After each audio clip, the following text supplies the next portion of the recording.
নমস্কার বন্ধুরা, সকলকে আমার চ্যানেলে স্বাগত। আমরা মোটামুটি সকলেই জানি সুপ্রিম কোর্টের তরফ থেকে 25% ডিআরএস অ্যালাউন্স এরিয়ার হিসাবে সমস্ত কর্মচারী এবং পেনশনারদেরকে দেওয়ার নির্দেশ দেওয়া হয়েছে এবং এই 25% ডিআরএস অ্যালাউন্সের এরিয়ার কিভাবে ক্যালকুলেট করবেন সেই নিয়ে আমি দুটো ভিডিও এই চ্যানেলে আগে দিয়ে রেখেছি।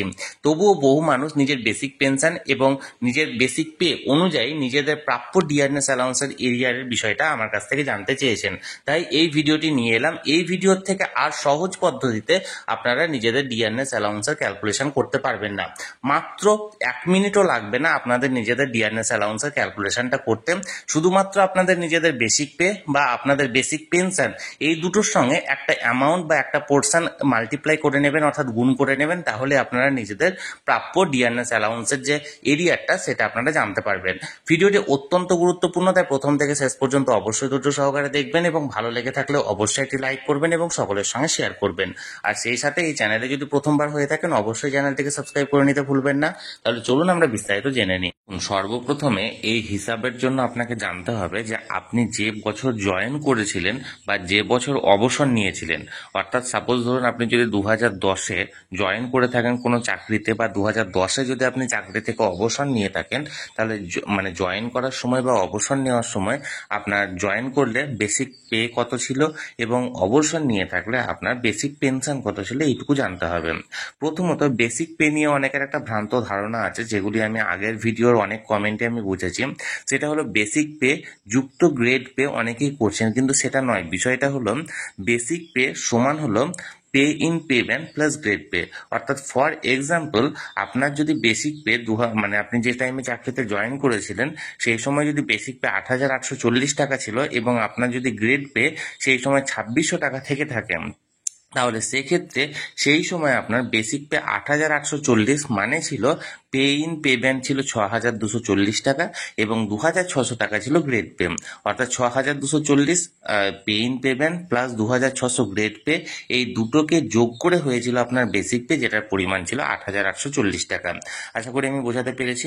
তাহলে এবার আপনাকে প্রথমত জানতে হবে যে আপনার জয়েনিং এর সময় বা অবসর নেওয়ার সময় আপনার বেসিক পে বা বেসিক পেনশন কত ছিল। আমি এখানে ফর এক্সাম্পল প্রতিটা ইয়ারের এখানে একটা হিসাব দেওয়া আছে। অর্থাৎ এখানে যদি আপনি ধরুন কোন বছর আপনি জয়েন করেছিলেন বা কোন বছর অবসর নিয়েছিলেন সেই অনুযায়ী একটা ক্যালকুলেশন করা আছে। দেখুন, ফর এক্সাম্পল নাম্বার 1, আপনি যদি 1/4/2008-এর আগে জয়েন করেছিলেন চাকরিতে এবং সেই সময় আপনার যদি বেসিক পে 8,840 টাকা মানে থেকে থাকতো বা ছিল, তাহলে আপনাকে সেই সময় 14.5774 দিয়ে আপনার বেসিক পেটাকে গুণ করতে হবে। অর্থাৎ যে বেসিক পেটা ছিল সেটাকে 14.574 দিয়ে গুণ করতে হবে। এখানে দেখুন আমি ফর এক্সাম্পল 8,840 ধরেছি, তাহলে 8,840 গুণিত 14.574 সমান হলো 1,28,834 টাকা। এটা দ্বারাই আপনার ডিআরএস অ্যালাউন্সের এরিয়ার পরিমাণ 25%, অর্থাৎ 25% হিসাবে এই পরিমাণটা আপনারা পাচ্ছেন। এবার আপনি যদি ধরুন 2009-এ চাকরিতে জয়েন করেছিলেন, তাহলে 2009-এ আপনার যে বেসিক পেটা ছিল সেই বেসিক পেটাকে গুণ করতে হবে সমান 13.9376 দিয়ে। এবং দেখুন এখানে ফর এক্সাম্পল আমি এখানে দিয়ে দিয়েছি 8,840 যদি আপনার বেসিক পে থেকে থাকে, তাহলে 8,840 গণিত 13.9376 হলো কত, 1,23,208 টাকা। আশা করি বিষয়টি আমি বোঝাতে পেরেছিলেন। এবার দেখুন 3 নম্বর সিরিয়ালে যদি আপনি 2010-এ জয়েন করে থাকেন, ধরুন আপনি 2010-এ জয়েন করেছেন, তাহলে সেই সময় আপনার স্টার্টিং যে বেসিক পে ছিল এই 25% এরিয়ার হিসাবে আপনাকে সেই বেসিক পেটাকে 13.0411 দিয়ে গুণ করতে হবে। ফর এক্সাম্পল এখানে দেখুন 8,840 টাকা যদি আপনার বেসিক পে থেকে থাকে সেই সময় 2010-এ যখন চাকরিতে জয়েন করেছিলেন, তাহলে 2010-এ আপনাকে 8,840 গণিত 13.0411 সমান হলো কত, 1,15,283 টাকা দাঁড়াচ্ছে আপনার এরিয়ারের পরিমাণ, অর্থাৎ 25% ডিএ এরিয়ারের পরিমাণ দাঁড়াচ্ছে। স্বাভাবিকভাবে আপনি যদি এবার 2011 সালে জয়েন করে থাকেন চাকরিতে, তাহলে 2011 সালে আপনার যে বেসিক পেটা ছিল তখন স্টার্টিং বেসিক পে, সেই বেসিক পেটাকে 12.15 1.548 দিয়ে গুণ করতে হবে। অর্থাৎ যদি আপনার সেই সময় ধরুন 8,840 টাকা বেসিক পে থেকে থাকে চাকরিতে জয়েন করার সময়, তাহলে 8,840 গণিত 12.158 সমান কত দাঁড়াচ্ছে? 1,07,448 টাকা। অর্থাৎ ধরুন আপনি 2011-তে আপনি চাকরিতে জয়েন করেছেন জানুয়ারি মাসে, সেই সময় আপনার বেসিক পে ছিল 8,840 টাকা। তাহলে আপনি এই রায় অনুযায়ী যে 25% ডিয়ারনেস অ্যালাউন্সের এরিয়ার, সেই এরিয়ার বাবদ আপনি তখন পাচ্ছেন 1,07,448 টাকা খুব সহজভাবে। অর্থাৎ আপনাকে কোনো রকম কোনো ঝামেলা এখানে করতে হচ্ছে না, খুব সিম্পলভাবে আপনি এখানে হিসাবটা করতে পারছেন।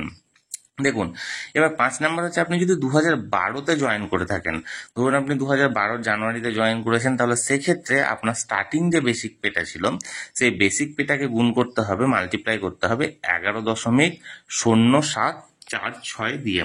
অর্থাৎ আপনাকে এই যদি আপনার সেই সময় 8,840 টাকা স্টার্টিং বেসিক পে থাকে, তাহলে 8,840 গণিত 11.0746 সমান দাঁড়াচ্ছে 97,899 টাকা। অর্থাৎ আপনি 25% ডিয়ারনেস অ্যালাউন্স হিসাবে পাবেন তখন সেই সময় 97,899 টাকা।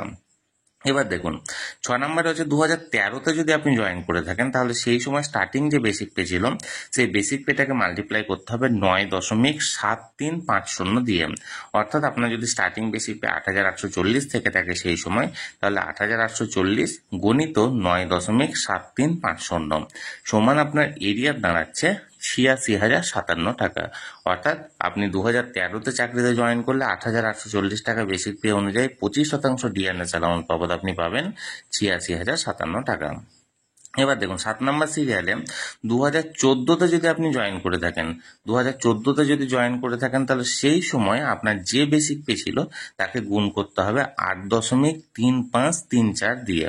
অর্থাৎ 2014-তে যদি আপনার 8,840 টাকা থেকে থাকে বেসিক, তাহলে সেক্ষেত্রে আপনাকে 8,840 গণিত 8.3534 গুণ করার পর দেখুন এখানে 73,844 টাকা এলো। এইটা দাঁড়াবে আপনার 25% বকেয়া ডিয়ারনেস অ্যালাউন্সের এরিয়ার। এবার দেখুন 8 নম্বর সিরিয়ালে আপনি যদি 2015-তে চাকরিতে জয়েন করে থাকেন, তাহলে সেক্ষেত্রে আপনার সেই সময় যে বেসিক পেটা ছিল স্টার্টিং, সেই বেসিক পেটাকে গুণ করতে হবে 6.5531।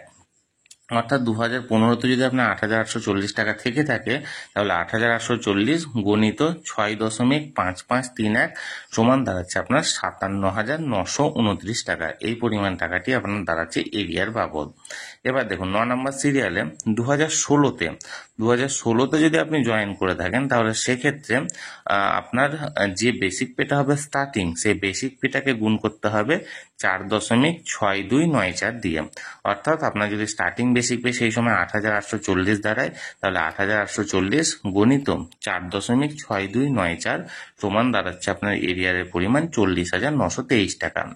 এবার ধরুন আপনি 2017 জানুয়ারিতে জয়েন করেছেন, তাহলে সেই সময় যে স্টার্টিং বেসিক পে ছিল সেই বেসিক পেটাকে 3.7108 দিয়ে আপনাকে গুণ করতে হবে।